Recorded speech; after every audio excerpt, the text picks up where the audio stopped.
Rotary क्लबचे सगळे inner सर्कलचे सगळे पदाधिकारी त्यांना या कार्यक्रमाच्या शुभेच्छा देतो। आज या कार्यक्रमाला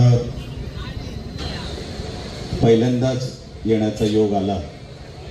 सन्मान्य केसरकर साहेबांनी फार प्रेमाने मला इथे बोलवलं आणि सावंतवाडी पर्यटन महोत्सव हा पहिल्यांदाच मला बघण्याचा योग आला।